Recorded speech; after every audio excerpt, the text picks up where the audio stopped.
2:30, we have the Western Conference Finals, a rematch between the Wolves and the Mavs. But why does it feel like these teams are headed in two different directions?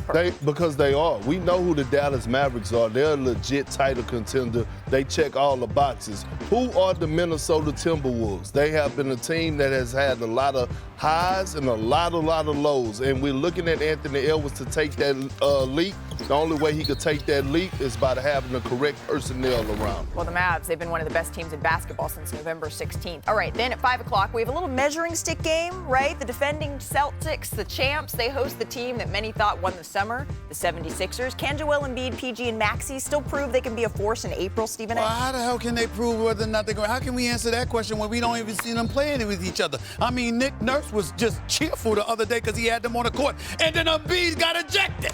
I mean, this is the kind of stuff that happens.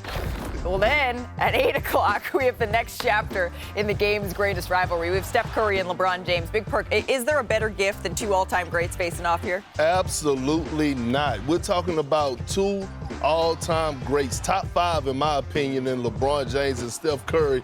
Both never cheats the game of basketball. I'm also looking at another matchup, Anthony Davis and Draymond Green. I always like to see that smoke. AD did have 40 on Christmas last year. Then it's our nightcap out in Phoenix. The MVP doing MVP things. The Nuggets, as Nikola Jokic ranks in the top 4 for points, rebounds, and assists. But without Devin Booker, does Kevin Durant have a shot that he could prove to be the best player on the floor, Stephen A? No. Kevin Durant has been absolutely sensational, but they still lose games whenever one of the other two pieces are missing, whether it's Booker or Beal, and one of them's missing tonight. So why should I expect them to beat Denver? Well, that may be true. And an ESPN bet, Kevin Durant has the shortest odds to be the top scorer today. He's followed by Nikola Jokic, and then there's Luka Doncic, who, remember, became the first player in NBA history with 50 points and 10 assists in a Christmas Day game last year against Durant's Suns. We know this. It's Christmas. The stars, they are going to be out. But we saw the Grinch is already in Madison Square Garden. So, Perk, who's going to steal Christmas? Which star's going to steal Christmas when it's all said and done? Oh, this day has Luka all over it. Luka Magic. He's going to bring the magic today. And ever since he's come back from injury, he's looking in better shape, and he's been on the tear. Luka's going to come out on the mission. And remember, it's some tension there with the Minnesota Timberwolves. We saw how fired up he was and how great he played in the Western Conference Finals. Yeah. I believe there's still not one person on the Minnesota Timberwolves that can stop Luka Doncic. He's definitely got this game circled. He's definitely going to be on a mission. He sees Rudy Gobert, and there's just something about Rudy on the other side that makes him say, okay, like game 2 of the Western Conference Finals last year, I want to cook. Is it Luka, though, who had 50 on Christmas last year that you're looking at, Stephen A? No, I'm looking at Steph Curry. Steph Curry has not been impressive on Christmas Day throughout his career. He's a 32% shooter from the field, 23% from three-point range. This is Steph Curry, the greatest shooter God has ever created.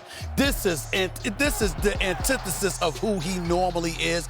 I think when you look at him right now, how many more Christmas Day games is he going to have based on the way Golden State has been looking? We got to look at Steph Curry. This is a moment.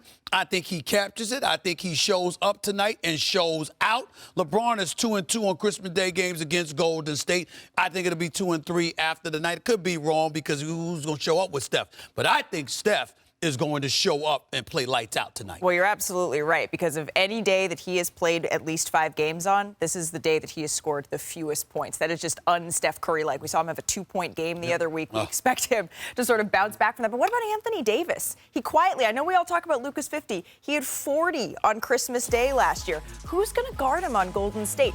Draymond Green, I would guess, but that's a matchup that Anthony Davis Perk likes. So I expect a big game from AD in my hometown in the Bay Area. But one thing I do know, when the stage gets bigger, you know who also shows out? Victor Wembanyama. He shines as the stages get brighter. Stephen A., the last 2 times before this, I'd sat down with Steph Curry. After he won in 2022, he told me, I'm still in my prime.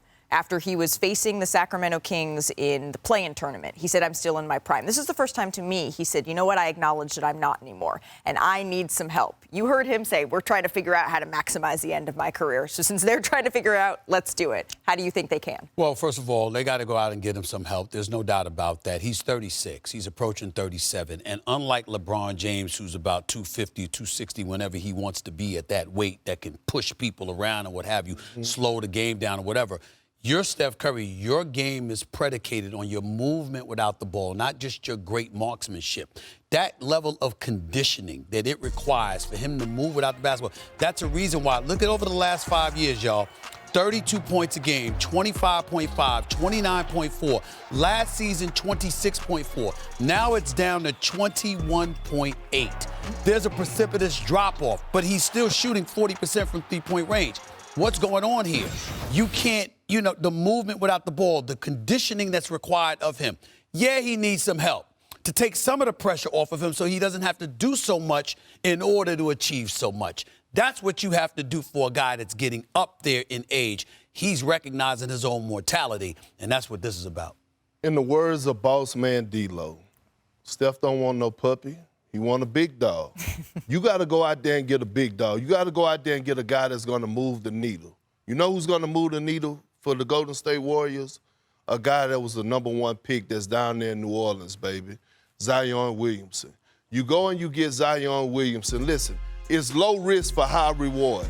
He has one of the most unique contracts in the NBA, meaning that he could be waived at the end of the season. So if it don't work out, who cares? But Zion needs to be around greatness. Zion needs mentorship more than anything else. When you talk about Steph Curry, Draymond Green, Steve Kerr, Looney, even to that point, and what they bring for us professionalism and greatness, that's what Zion Williamson needs. Respectfully, I think that is utterly ridiculous. I'm not going for that, Big Perk. Why? His first year, his rookie year, he plays 24 games. He played 61 games. Then the next season, he missed altogether in 21-22. Then he plays 29 games. He finally showed up and played 70. This year, he's only played 6. If I'm going to get somebody, if I'm going to get help for Steph Curry, it can't be a guess. I can't be wondering, oh, damn, is this person going to be available for me? I can't do that to him. When Zion is playing, we know what he could bring to the table. Who else is out there? It's not a Giannis out there that's available. But the last point, let me say this. When you share the locker room with guys like a LeBron James, Steph Curry, a Kevin Garnett, you learn so much. And I bring up KG because I played with KG. You learn so much just being in the locker room, man, that just But this ain't a question about them learning. I know they'll teach him.